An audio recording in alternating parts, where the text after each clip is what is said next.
नमस्कार दोस्तों, स्वागत है आप सबका हमारे यूट्यूब चैनल कीवर्ड्स क्लासेस में। आज हम देखेंगे भारतीय संविधान की ऐतिहासिक पृष्ठभूमि। भारतीय संविधान 26 जनवरी 1950 को लागू हुआ, लेकिन 1773 से जो कानून आया भारत में, रेगुलेटिंग एक्ट, कहीं ना कहीं वर्तमान स्वरूप प्रदान करने में वो सारे कानून 1773 से लेके 1950 तक के जितने भी कानून आए, इन्होंने भारतीय संविधान को वर्तमान स्वरूप देने के लिए एक आधार दिया। तो आज हम उन्हीं सब ऐतिहासिक जो भी कानून आए, अधिनियम आए, उन पे चर्चा करेंगे और देखेंगे कैसे एक-एक करके सारे कानूनों ने भारतीय संविधान को बनाने में और उसको एक मजबूत नींव तैयार करने में अपनी योगदान दिया। तो चलिए हम अपने क्लास को शुरू करते हैं और उससे पहले हम आपको बता दें, जो ये पॉलिटी का क्लास हो रहा है, आपको पूरा कोर्स कवर कराया जाएगा फ्री में, कोई कॉस्ट नहीं है इसका। और इसका आपको पीडीएफ चाहिए तो हमारे टेलीग्राम चैनल और व्हाट्सएप चैनल का जो लिंक है डिस्क्रिप्शन में, आप जाकर उससे वहाँ ज्वाइन करके इसका पीडीएफ पा सकते हैं। ठीक है, तो हम चलिए वीडियो को शुरू करते हैं। तो सबसे पहले हम लोग देखते हैं कि शासन हस्तांतरण कंपनी का ताज। मतलब अब देखिए, सबसे पहले क्या होता है कि कंपनी का शासन था 1773 से। हम लोग मानते हैं कि 1773 से लेकर 1858 तक, जो 1857 में संग्राम हुआ, स्वतंत्रता संग्राम हुआ था। उसके बाद क्या हुआ कि कंपनी के शासन को हटा के डायरेक्ट रूल किसको दे दिया गया? ब्रिटिश सरकार या ब्रिटिश संसद के हाथ में डायरेक्ट शक्तियां दे दी गई और कंपनी को कह दिया गया कि आप बस व्यापारिक शक्तियों तक सीमित रहेंगे। और जो भी प्रशासनिक शक्ति थी वो क्या किया गया, ब्रिटिश क्राउन के हाथ में दे दिया गया। ब्रिटिश क्राउन कहें या ब्रिटिश संसद के हाथ में चला गया। मतलब अब कंपनी का कार्य बस इतना रह गया कि वो भारत में व्यापार करेंगे, वहां से ट्रेड करेंगे, जबकि जो भी प्रशासन चलाना था, सैनिक शासन, दीवानी वसूलना, जैसे राजस्व वसूलना, ये सारा काम 1858 से डायरेक्ट संसद करने लगा, या ये कहें तो ब्रिटिश की जो राजा थे वो करने लगे। तो सबसे पहले आता है हमारा नियंत्रण की शुरुआत, सबसे पहले होती है रेगुलेटिंग एक्ट 1773 के माध्यम से। 1773 में एक कानून आता है जिसे कहते हैं रेगुलेटिंग एक्ट। रेगुलेटिंग एक्ट इसलिए आया था, मैं आपको शॉर्ट में बता देता हूँ कि उसमें क्या होता था कि जो भी कंपनी थी, कंपनी यहाँ व्यापार करने आई भारत में, पर व्यापार तो बढ़िया करती थी, पर उसमें एक कारण ये था कि जो कंपनी के कर्मचारी थे वो अपना पर्सनल व्यक्तिगत रूप से व्यापार करते थे और कंपनी के नाम पे व्यापार कम होता था, जिससे कंपनी दिन प्रतिदिन घाटे में जाती थी। पर जो व्यापारी जो है, जो कंपनी के कर्मचारी थे, यहाँ से जाते थे, वो बहुत ही ज़्यादा मुनाफा में होके जाते थे और दिन प्रतिदिन राजा बनते जाते रहते, अमीर बनते जा रहे थे। इसलिए कंपनी के कार्य के एक्टिविटी को रेगुलेट करने के लिए 1773 में आया एक रेगुलेटिंग एक्ट। रेगुलेटिंग एक्ट के कुछ प्रावधान थे, मुख्य बिंदु है, आप इन्हें याद कर लीजिएगा। सबसे पहले क्या किया गया कि बंगाल के गवर्नर का पदनाम बदल के बंगाल का गवर्नर जनरल कर दिया गया। एक अधिकारी होता था कंपनी का, वो बंगाल का गवर्नर नहीं होता था। ऐसा नहीं कि पूरे बंगाल का गवर्नर होता था, वो उसको, जैसे कि जो कंपनी थी ईस्ट इंडिया कंपनी, वो अपना बंगाल में एक अधिकारी रखती थी जो उस कंपनी को रेगुलेट करता था, उस कंपनी को एडमिनिस्ट्रेट करता था, उसको प्रशासन उसके हाथों में थी, तो वो उसको गवर्नर कहा जाता था। तो 1773 के रेगुलेटिंग एक्ट के माध्यम से क्या किया गया कि उन्होंने बंगाल के गवर्नर का नाम बदल के गवर्नर जनरल कर दिया बस।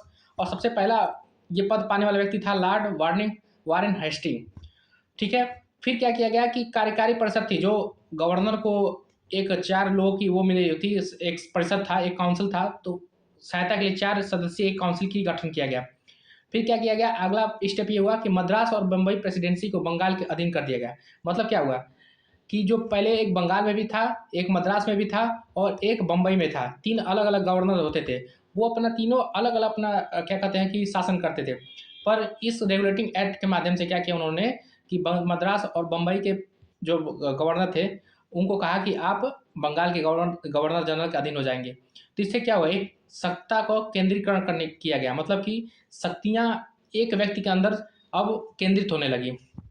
फिर क्या हुआ, कुछ इंस्टीट्यूशनल इम्पैक्ट पड़ा, जैसे कि कलकत्ता में उच्चतम न्यायालय की स्थापना किया गया 1774 में, रेगुलेटिंग एक्ट 1773 के माध्यम से। इस क्या कहते हैं, इस न्यायालय में, उच्चतम न्यायालय में एक मुख्य न्यायाधीश होता था और 3 अन्य न्यायाधीश होते थे। ठीक है, और मुख्य न्यायाधीश, पहला मुख्य न्यायाधीश कौन थे? एलिजा एम्पे। ये क्या चीज़ है, ये सब जो चीज़ें हैं आप नोट करते चलिए या फिर पीडीएफ में मिल ही जाएगा आप लोग को। ये सब चीज़ें डायरेक्ट एग्जाम में पूछते हैं। फिर ठीक है, फिर अगला देते हैं सुधार। सुधार ये किया गया कि कंपनी के कर्मचारियों द्वारा निजी व्यापार और उपहार रिश्वत लेने पर प्रतिबंध कर दिया गया। मैंने आपको स्टार्टिंग में ही बताया कि 1773 रेगुलेटिंग एक्ट क्यों आया था। ये इसीलिए आया क्योंकि जो कर्मचारी थे वो निजी व्यापार करते थे, कंपनी घाटे में जाती थी पर कर्मचारी अमीर होते जाते थे। तो उन्होंने कहा, इस रेगुलेटिंग एक्ट के माध्यम से उन्होंने कहा कि अब जो कर्मचारी हैं वो निजी व्यापार नहीं कर सकते। 1773 के रेगुलेटिंग एक्ट के बाद आया 1784 में Pitt's India act. Pitt's India act के माध्यम से द्वैध शासन, इसे द्वैध शासन भी कहते हैं, अब मैं बताऊंगा द्वैध शासन क्यों कहते हैं। पिट्स इंडिया एक्ट के माध्यम से उन्होंने जो भी 1773 में रेगुलेटिंग एक्ट में जो कमियां थी उसको उन्होंने पूर्ति की, उस कमियों को भरने की इसमें कोशिश किया। रेगुलेटिंग पिट्स इंडिया एक्ट के माध्यम से उन्होंने क्या किया कि कंपनी को दो दो कार्य सौंपे। पहला था वाणिज्यिक कार्य, मतलब जो भी व्यापार करना था, इन्होंने इसे किसके माध्यम से कंट्रोल किया? कोर्ट ऑफ डायरेक्टर के माध्यम से। उन्होंने कहा कि कोर्ट ऑफ डायरेक्टर्स अब वाणिज्यिक कार्य देखेंगे और बोर्ड ऑफ कंट्रोल जो है वो देखेंगे राजनीतिक कार्य, मतलब शासन चलाना, राजस्व इकट्ठा करना, ये सब कार्य कौन देखेगा? बोर्ड ऑफ कंट्रोल देखेंगे। ठीक है, तो उन्होंने क्या किया कि अब कंपनी के कार्य को बांट दिया, वाणिज्यिक कार्य करने के लिए अलग, राजनीतिक कार्य करने के लिए अलग। वाणिज्यिक कार्य कौन करता था? कोर्ट ऑफ डायरेक्टर्स, और राजनीतिक कार्य करता था बोर्ड ऑफ कंट्रोल। ठीक है, इसीलिए इसे द्वैध शासन कहा जाता है, मतलब कि दोहरा शासन, एक कोई और करेगा, एक शासन कोई और करेगा, मतलब वाणिज्यिक कार्य कोई और करेगा और राजनीतिक कार्य कोई और करेगा। और इसी 1784 के पिट्स इंडिया एक्ट के तहत ही पहली बार कंपनी के क्षेत्रों को भारत में ब्रिटिश आधिपत्य क्षेत्र कहा गया। मतलब ये कह दिया गया कि जो भी जहां जहां कंपनी का क्षेत्र है, अब वो क्या हो गया? ब्रिटिश आधिपत्य क्षेत्र, मतलब वो ब्रिटिश का क्षेत्र हो गया, मतलब उसने उस पर अधिकार किसका हो गया? ब्रिटिश सरकार का। इसमें बाकायदा इस एक्ट में लिख के आया है। 1784 पीस इंडिया एक्ट के बाद आता है हमारा चार्टर एक्ट 1813। चार्टर एक्ट 1813, इसमें कुछ प्रमुख प्रावधान थे, जैसे कि ईस्ट इंडिया कंपनी का व्यापारिक एकाधिकार समाप्त कर दिया गया। मतलब अब कहा गया कि अब जो भी ईस्ट इंडिया कंपनी है, अभी 1600 से लेकर अभी तक जो भारत में एक अधिकार था व्यापार पे, अब वो खत्म कर दिया गया। मतलब कि अब अन्य कंपनियां भी ब्रिटेन से भारत में आके व्यापार कर सकती है। हाँ, परंतु चाय और चीन के साथ व्यापार को अभी भी एकाधिकार रहा गया, मतलब कि चाय का व्यापार और चीन के साथ व्यापार बस ईस्ट इंडिया कंपनी ही करेगी। बाकी अन्य कार्य व्यापार के लिए ब्रिटिश कंपनियों को भी कहा गया कि आप भी जाइए व्यापार करिए। दूसरा ये किया गया कि ईसाई मिशनरियों को भारत में आने के लिए भेजा गया, मतलब शिक्षा करिए, आप ईसाई धर्म का प्रचार करिए, पश्चिमी शिक्षा का प्रचार करिए। ऐसा इसलिए किया गया क्योंकि उस समय ब्रिटेन में औद्योगिक क्रांति हो चुकी थी, तो वो चाहते थे कि भारतीयों को ऐसे परिवर्तित करें, मतलब एक शरीर तो भारत का हो पर मानसिक रूप से ऐसे तैयार करें कि वो ब्रिटेन द्वारा बनाए गए पैंट शर्ट, जो भी पश्चिमी कल्चर थी उसको अपना ले, जिससे उनके जो भी उद्योग में प्रोडक्शन होता था, उत्पाद होता था, वो उसको बड़ी मात्रा में खरीदे। तो इसलिए उन्होंने कहा कि जाइए आप प्रचार करिए, इन्हें एक क्या कहते हैं, भारतीय शरीर में एक मानसिकता, पश्चिमी मानसिकता वाले व्यक्ति का विकास करिए। ठीक है, फिर कहा गया कि पश्चिमी शिक्षा के लिए 1 लाख का अनुदान दिया जाएगा, मतलब कि हर साल सरकार क्या करेगी कि पश्चिमी शिक्षा को बढ़ावा देने के लिए भारत में 1 लाख रुपए खर्च करेगी। ठीक है, जो कि किया नहीं गया, बस ये क्या कहते हैं, कागजी कार्रवाई थी बस। और अगला था स्थानीय सरकारों को कर लगाने का अधिकार दिया गया, मतलब कि जो भी थे, अब छोटे लेवल के जो स्थानीय सरकार थे, राज्य हो गया, उससे हो गया, मान लीजिए कि नगर हो गया, उन सबके सरकार जो थे उनको कहा गया कि आप अपना कर लगा सकते हैं। ठीक है, फिर 1813 के अधिनियम के बाद आया आपका 1833 का चार्टर एक्ट। ठीक है, तो इसमें कहा गया कि पूर्व केंद्रीकरण, इसका अर्थ ये हुआ, पूर्व केंद्रीकरण का मतलब ये हुआ कि जैसे जो बंगाल का गवर्नर जनरल था उसको भारत का गवर्नर जनरल कर दिया गया, मतलब कि अब जो बंगाल का गवर्नर था उसके अंदर पूरे भारत के गवर्नर जनरल आने लगे, जिससे क्या हुआ कि शक्तियां पूरा एक ही व्यक्ति में निहित होने लगा, जिससे इसी को कहते हैं केंद्रीकरण। मतलब पूरी शक्ति अब एक क्या हो गया, जो बंगाल का गवर्नर जनरल था उसके अंदर आने लगी। ठीक है, फिर इस अधिनियम के माध्यम से कंपनी को सभी व्यापारिक गतिविधियां समाप्त हो गई, विशुद्ध रूप से प्रशासनिक निकाय बना दी गई। अब कंपनी को आ गया कि आप व्यापारिक गतिविधियों को छोड़िए, आप प्रशासन देखिए, जैसे कि सेना सैनिक हो गया, जैसे राजस्व हो गया, ये सब चीजें करने के लिए उन्होंने कंपनी को कह दिया। ठीक है, फिर वह बंगाल और मद्रास की विधायी शक्तियां समाप्त कर दी गई। जो बंगाल की प्रेसिडेंसी थी और मद्रास की थी, वहाँ की उन्होंने कहा कि आपके पास विधायी शक्तियां नहीं है। यही है क्योंकि बंगाल के गवर्नर जनरल को ज़्यादा मजबूत किया जाने लगा, इसलिए पूर्व केंद्रीकरण कहा गया इसे। ठीक है, अब फिर कहा गया कि सिविल सेवा के लिए खुली प्रतियोगिता का प्रयास होगा। चार्टर एक्ट 1813 के बाद आता है आपका विधायी और प्रशासनिक कार्यों का पृथक करने के लिए चार्टर एक्ट 1853। 1853 में एक चार्टर एक्ट आता है। अब इसमें क्या किया गया, जो गवर्नर जनरल था उसके कार्य को बांट दिया गया, एक कार्यकारी और दूसरा विधायी, मतलब कि अब विधायक मतलब जो विधायी जैसे विधायिका जैसे कानून बनाने की शक्ति, ये सब कार्य किसी अलग कर दिया गया। कार्यकारी मतलब उस विधायक जो विधेयक बना है, जो कानून बना है, उसको एग्जीक्यूट करने की शक्ति दोनों को बांट दिया गया। ठीक है, इसलिए इसको कहा गया विधायी और प्रशासनिक कार्यों का पृथक्करण किया गया। ठीक है, और इस अधिनियम के अनुसार गवर्नर जनरल को एक परिषद विधायी और कार्यकारी कार्यों को पहली बार अलग किया गया। ठीक है, गवर्नर जनरल की परिषदीय मतलब जो कानून बना सकती थी, और कार्यकारी जो कानून को लागू करने की जो शक्ति थी, उसे एग्जीक्यूट करने की शक्ति थी, उसे पहली बार अलग किया गया। ठीक है, फिर 6 नए विधायी पार्षद जोड़े गए। उनकी जो कार्य काउंसिल थी गवर्नर जनरल की, उसमें नए पार्षद जोड़े गए। ठीक है, कौन से पार्षद मान लीजिए, जैसे इस समय के विधायक मान लीजिए ऐसे। फिर वह सिविल सेवा के लिए खुली प्रतियोगिता का शुभारंभ किया गया। खुली प्रतियोगिता मतलब कि अब सब कोई भारतीय भी उसमें स्थान ले सकते थे, बैठ सकते थे, उस प्रतियोगिता में बैठ सकते थे, और अपने क्षमता के अनुसार पास करके प्रशासनिक अधिकारी बन सकते थे। फिर स्थानीय प्रतिनिधित्व दिया गया है। 6 में से 4 सदस्य मद्रास, बंबई, बंगाल और आगरा की स्थानीय सरकारों द्वारा नियुक्त किए गए। तो ये था चार्टर 1853 का प्रावधान। फिर आता है आपका भारत शासन अधिनियम 1858। इसे ताज का शासन भी कहा जाता है, क्योंकि 1857 में जो क्रांति हुई थी, उसके बाद ब्रिटिश सरकार को या ब्रिटिश राज को एक कारण मिल गया। उन्होंने क्या किया कि कंपनी से सारी प्रशासनिक शक्तियां अपने हाथों में ले लेती है, और कहती है कि अब शासन डायरेक्ट ब्रिटिश सरकार या ब्रिटिश संसद देखेगी। ठीक है, यहाँ दिया भी है कि 1857 के विद्रोह के बाद यह कानून लाया गया। इसमें मुख्य परिवर्तन किए गए, जैसे कि ईस्ट इंडिया कंपनी को समाप्त कर दिया गया। शक्तियां अब डायरेक्ट क्या की गई, ब्रिटिश सरकार को हस्तांतरित कर दी गई। जो ब्रिटिश ताज था, वहाँ की जो महारानी थी, उनको दे दिया गया कि अब डायरेक्ट ये भारत को रूल करेंगी। ठीक है, फिर अगला आया कि भारत के गवर्नर जनरल का नाम बदल दिया गया। जो पहले क्या होता था कि देखिए, पहले होता था कि बंगाल का गवर्नर, फिर उसका नाम बदल के किया गया कि गवर्नर जनरल, फिर उसके बाद उसको बदल के नाम किया गया कि भारत का गवर्नर जनरल। फिर अब इस अधिनियम के अनुसार क्या कर दिया गया कि भारत का वायसराय, अब जो गवर्नर था का गवर्नर जनरल था भारत का, उसे बोला गया भारत का वायसराय। वायसराय मतलब होता है कि ये 2 शब्दों से मिलकर बना था। पहला था वाइस और दूसरा था रॉय। ठीक है, मतलब वाइस और रॉय। वाइस मतलब रॉयल, रॉय यहाँ था रॉयल के लिए, मतलब वाइस मतलब होता है के स्थान पे, मतलब कि जो रॉयल के स्थान पे, जो राजा के स्थान पे भारत को देखता था, उसे वायसराय कहा जाने लगा। ठीक है, और फिर द्वैत शासन को समाप्त कर दिया गया, जो 1884 में आया था ब्रिटिश इंडिया एक्ट के तहत। बोर्ड ऑफ कंट्रोल और कोर्ट ऑफ डायरेक्टर्स के तहत, बोर्ड ऑफ कंट्रोल जो प्रशासनिक कार्य देखता था, और कोर्ट ऑफ डायरेक्टर्स जो देखता था व्यापार को, उसे समाप्त कर दिया गया। इस प्रथा को समाप्त कर दी गई। फिर होगा नया पद सृजित किया गया, भारत का राज्य सचिव। भारत का राज्य सचिव ये क्या होता था कि ये ब्रिटिश पार्लियामेंट में बैठता था, और भारत के राज्य सचिव के रूप में इसे देखा जाता था। मतलब कि ये भारत, इसको वायसराय अपना रिपोर्ट देता था, और ये भारत का राज्य सचिव उस रिपोर्ट को ब्रिटिश संसद में रखती थी। इस नए पद को सृजित किया गया। फिर ब्रिटिश कैबिनेट की सहायता के लिए 15 सदस्यीय परिषद का क्या कहते हैं गठन किया गया। तो ये सब प्रावधान हुए आपके 1858 के भारत शासन अधिनियम के तहत। 1858 अधिनियम के बाद आता है आपका 1861 और 1892 का अधिनियम। इसे आप सहयोग और विकेंद्रीकरण की नीति भी कहते हैं, क्योंकि 1861 में क्या किया गया, जो अभी तक सत्ता को केंद्रीकृत किया जा रहा था, कि जैसे कि बंगाल के गवर्नर के अधीन मुंबई और मद्रास को किया गया।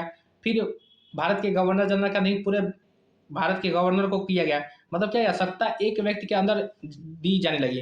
अब 1861 भारत परिषद अधिनियम के तहत 1861 के तहत क्या किया गया कि प्रतिनिधि संस्थाओं को शुरुआत किया गया। कानून बनाने की शक्तियां प्रक्रिया भारत को शामिल किया गया। इसमें सबसे पहले तो ये किया गया कि भारतीयों को कहा गया कि आप भी आइए, कानून बनाने में सहायता कीजिए, क्योंकि अगर भारत के लिए कानून बन रहा है तो भारतीयों को अच्छे से पता होगा कि उन्हें क्या चाहिए, किस विषय पे चाहिए, तो उन्हें शामिल किया गया कि आइए। और उनका ये कार्य करने का बस एक ही मकसद था, तो कि वो नहीं चाहते थे कि फिर से 1857 की तरह कोई नया विद्रोह हो, क्योंकि उनको पहले से पता होगा कि भारतीय किस चीज़ की मांग कर रहे हैं, और वो मांग आके उनको बताया जाएगा जिस पे वो कानून बनाएंगे। उससे क्या होगा कि उनके अंदर एक आग नहीं भड़केगी, और फिर से 1857 की तरह एक कोई भी आंदोलन देखने को नहीं मिलेगा। फिर इसमें क्या हुआ कि मद्रास और बंबई को विधायी शक्तियाँ वापस दे दी गई कि जाइए आप भी कानून बनाइए अपने क्या कहते हैं स्थान के हिसाब से, मतलब अपने नगर के हिसाब से, अपने शहर के हिसाब से, अपने रेजिडेंसी के हिसाब से आप क्या कहते हैं कि बनाइए, कानून बनाइए। तो इससे क्या हुआ, विकेंद्रीकरण हुआ। जो शक्तियां पहले एक बस बंगाल के गवर्नर जनरल का नहीं थी, अब वो क्या किया गया, मद्रास और मुंबई के गवर्नर को भी दी गई कि आप भी बना सकते हैं। ठीक है, फिर क्या किया गया कि पोर्टफोलियो प्रणाली लाया गया, विभागीय प्रणाली लाया गया, जो लॉर्ड कैनिंग द्वारा ये शुरुआत की गई।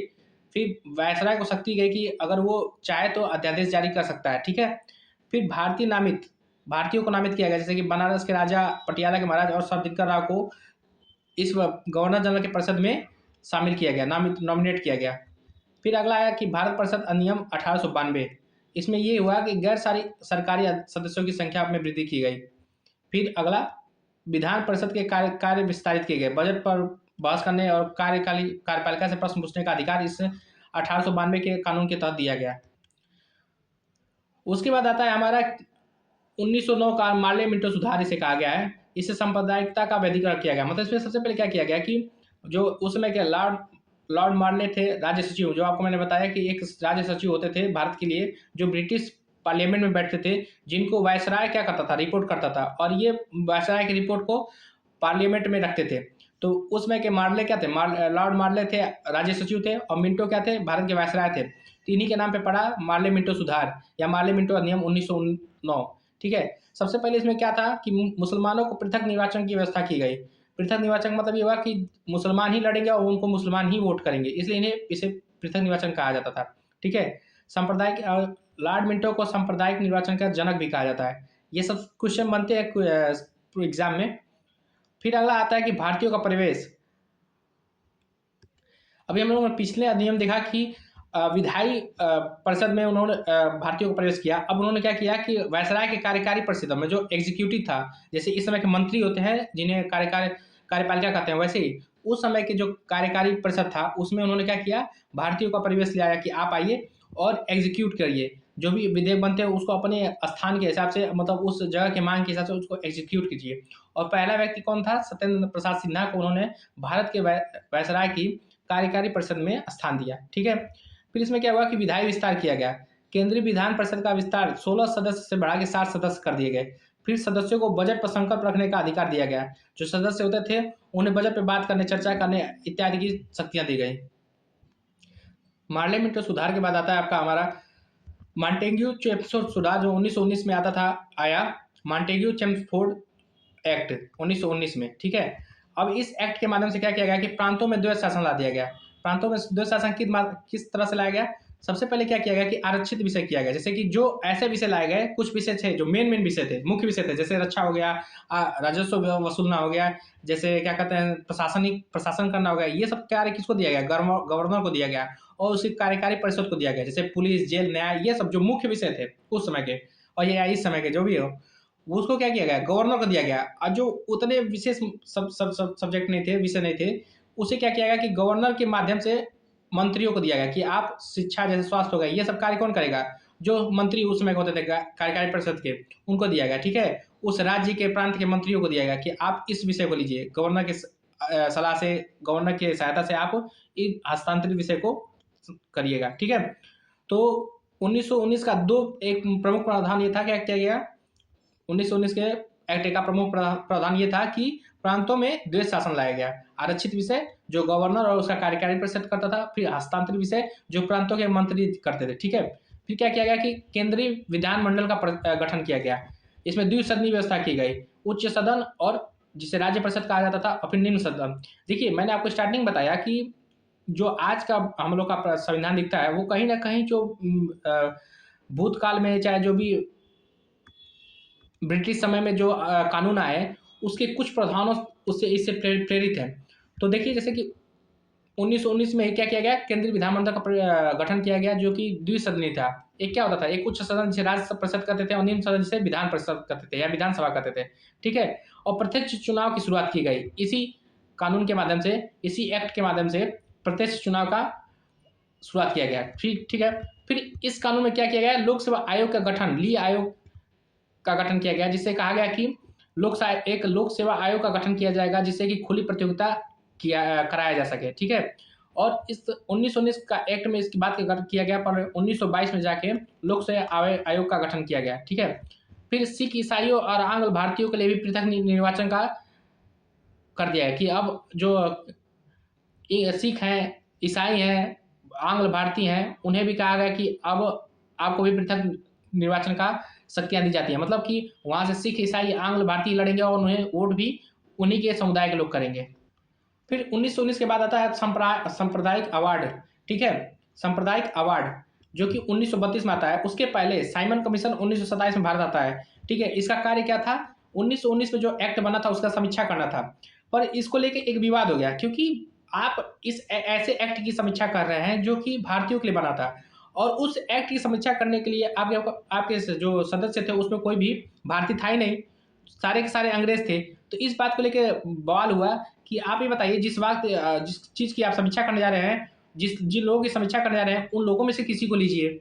कम से कम एक व्यक्ति को तो लीजिए जो बताए उनकी क्या कहते हैं, वास्तविक स्थिति से उन आपको ज्ञात कराए। पर उन्होंने ऐसा नहीं किया। उन्होंने क्या किया, सातों सदस्य जो थे साइमन कमीशन के उसमें अंग्रेजों को रखे, जिसको लेके उन्होंने बवाल हुआ। इसी में लाला लाजपत राय ने इसका विरोध किया था, उनको लाठी से उनको चोट लगी जिससे उनकी मृत्यु हो गई थी। फिर इसने अपने 1930 में 1930 में अपना रिपोर्ट दिया और देव शासन की समाप्ति का बात की और राज्यों में जिम्मेदार सरकार का विस्तार करने की बात की। इसने कहा कि देव शासन को समाप्त कर दीजिए, जो राज्य में देव शासन है उसको समाप्त कर दीजिए और राज्यों में एक ऐसे सरकार की स्थापना कीजिए जो लोगों के प्रति जिम्मेदार हो, ठीक है? फिर 1932 में आया आपका ब्रिटिश पीएम रैमसे मैकडॉनल्ड द्वारा घोषणा किया गया सांप्रदायिक अवार्ड वाला। उसमें पीएम कौन थे? रैमसे मैकडॉनल्ड, ठीक है? इसे पृथक निर्वाचन का विस्तार भी कहा जाता है क्योंकि इसमें क्या किया गया, अब इस कानून में ये कहा गया कि जो दलित वर्ग थे उन्हें भी अब पृथक निर्वाचन दिया गया। मतलब अब वो चुनाव जहां से लड़ेंगे दलित ही लड़ेगा, उसको वोट भी करेगा दलित ही। इसी को लेकर गांधी जी अनशन पे बैठ गए और फिर 1932 में गांधी जी और भीमराव अंबेडकर जी के बीच में पूना पैक्ट होता है और कहा जाता है कि आप इस बात पे भीमराव अंबेडकर मान जाते हैं। उन्होंने कहा ठीक है, हम पृथक निर्वाचन की बात को नहीं एक्सेप्ट करेंगे, लेकिन उनको दलितों के लिए क्या किया गया, आरक्षित सीट दिया गया। मतलब कि हाँ, कुछ सीटें ऐसी की गई जहां से बस दलित लड़ेंगे और वोट सब करेंगे। अगर देखिए, आरक्षित सीट में ये होता कि दलित के लिए तो आरक्षित कर दिया गया कि वहां से दलित ही उठेगा, पर वोट सब कोई करेगा। इससे क्या हुआ कि दलित सबके लिए काम करेगा क्योंकि अब उसको सबका वोट लेना है, ठीक है? तो वो क्या करेगा, सबके लिए काम करेगा। अब पृथक निर्वाचन में उसे बस दलित का वोट लेना था, तो वो क्या करता, सवर्णों और ओबीसी चाहे अन्य जातियों के लिए उतना काम नहीं कर पाता। इसलिए गांधी ने कहा कि आप पृथक निर्वाचन की बात को टाल दीजिए और आरक्षित निर्वाचन की व्यवस्था की गई। उसके बाद आता है सबसे महत्वपूर्ण भारत शासन अधिनियम 1935, ठीक है? ये सबसे ज़्यादा ही बड़ी शक्ति क्या कहते हैं, उस समय का सबसे बड़ा एक संविधान था। बहुत ही विस्तृत था। इसमें 321 धाराएँ थी, 10 अनुसूचियाँ थी और इस समय का जो भारतीय संविधान है, बहुत सारी इसके जो प्रावधान है भारत के वर्तमान संविधान में भी सम्मिलित किए गए हैं, ठीक है? भारत शासन अधिनियम 1935 के तहत ही एक कहा गया कि शक्तियों का बंटवारा किया गया है। इसमें 3 सूचियाँ बनाई गई। संघ सूची, जिसमें जिस विषय पे संघ सूची के विषय पे कहा गया कि इसमें जो केंद्र का सरकार है, जो संघ का सरकार है, उसे शक्तियाँ दी गई कि आप इस विषय पे आप कानून बना सकते हैं। फिर आया प्रांतीय सूची, इस पे प्रांत को शक्तियाँ दी गई कि आप प्रांतीय विषय पे आप कानून बनाएंगे। फिर दिया समवर्ती सूची, ये ऐसी सूची थी जिसमें कहा गया कि संघ और क्या कहते हैं, सॉरी, संघ और राज्य दोनों की सरकार कानून बना सकते हैं, ठीक है? तो इसमें संघ सूची, प्रांतीय सूची और समवर्ती सूची का प्रावधान किया गया, ठीक है? फिर शक्तियों का विभाजन, यही जो मैंने आपको बताया। फिर क्या आ गया कि अखिल भारतीय संघ की स्थापना किया गया। ब्रिटिश प्रांतों और देशी रियासतों को मिला के उन्होंने क्या किया कि अखिल भारतीय संघ का स्थापना की, ठीक है? उन्होंने कहा कि अब एक संघ है भारत को, जिससे पहले क्या होता था, एक अलग अलग राज्य होते थे भारत, फिर उन्होंने कहा कि ये एक अखिल भारतीय संघ है, ठीक है? फिर उसी अधिनियम के तहत उन्होंने कहा कि प्रांतीय स्वायत्तता, मतलब उन्होंने कहा कि जो प्रांत है उसको देश शासन समाप्त कर दिया गया और उन्हें स्वायत्तता दी गई। मतलब कि वो अपने हिसाब से कानून बना सकते थे और कानून का संचालन कर सकते थे, ठीक है? फिर उन्होंने कहा केंद्र में उन्होंने देश शासन प्रणाली की शुरुआत की, ठीक है? केंद्र में उन्होंने कहा कि केंद्र में देश शासन प्रणाली की शुरुआत की जाएगी। फिर था भारतीय रिजर्व बैंक की स्थापना की बात किया गया, मुद्रा और साख नियंत्रण के लिए। फिर संघीय न्यायालय की स्थापना की गई 1937 में। 1935 प्रावधान के तहत ही उन्होंने 1937 में संघीय न्यायालय फेडरल कोर्ट की स्थापना की, सुप्रीम कोर्ट की। फिर लोक सेवा आयोग का गठन किया गया। फिर अन्य चीजें ये थी कि बर्मा को भारत से अलग कर दिया गया, बिहार और उड़ीसा को अलग प्रांत बना दिया गया। लगभग 10% जनसंख्या को मताधिकार का अधिकार दिया गया कि आप वोट कर सकते हैं। फिर आया हमारा भारतीय स्वतंत्रता अधिनियम 1947। इसमें इसे माउंट बेटन योजना भी कहा जाता है। 3 जून 1947 को ये आया था। इसके प्रमुख प्रावधान ये थे कि ब्रिटिश राज समाप्त कर दिया गया, भारत को एक स्वतंत्र और संप्रभु राष्ट्र घोषित कर दिया गया। 15 अगस्त 1947 को किया गया था। विभाजन के बाद 2 स्वतंत्र राष्ट्र बने, भारत और पाकिस्तान। वायसराय के पद को समाप्त कर दिया गया, ठीक है। फिर ब्रिटिश सर्वोच्चता की समाप्ति कर दी गई, मतलब कहा गया कि जो 2 नए राज्य बने ये अपने हिसाब से अपने देश को चला सकते हैं, ठीक है। फिर संविधान सभा को संविधान बनाने की, किसी भी ब्रिटिश कानून को रद्द करने की शक्ति दे दी गई कि जो संविधान सभा है वो कानून बनाएगा, वो किसी भी ब्रिटिश कानून को चाहे तो रखे या रद्द कर सकता है, ठीक है। अब हम लोग देख लेते हैं कि जैसे कि सबसे पहले क्या हुआ कि रॉबर्ट क्लाइव जो बंगाल का गवर्नर था, सबसे पहला गवर्नर था, ठीक है। उसके बाद क्या हुआ कि बंगाल के गवर्नर जनरल का पद सृजित किया गया 1773 में। फिर क्या हुआ कि भारत का गवर्नर जनरल का पद सृजित किया गया 1833 में। फिर 1858 में क्या किया गया, भारत के गवर्नर जनरल को भारत का वायसराय कहा जाने लगा। फिर स्वतंत्रता के बाद कह रहा है कि भारत जो स्वतंत्र भारत था उसका पहला गवर्नर जनरल कौन था, 1947 में बने थे लॉर्ड माउंटबेटन। और फिर स्वतंत्र भारत का प्रथम भारतीय गवर्नर जनरल कौन था, श्री राजगोपालाचारी जी, ठीक है। प्रथम और अंतिम यही थे। उसके बाद गवर्नर जनरल के पद को समाप्त कर दिया गया। तो अगर ये वीडियो आपको अच्छी लगी हो तो वीडियो को लाइक शेयर जरूर करिएगा और चैनल को सब्सक्राइब करिएगा। Thank you.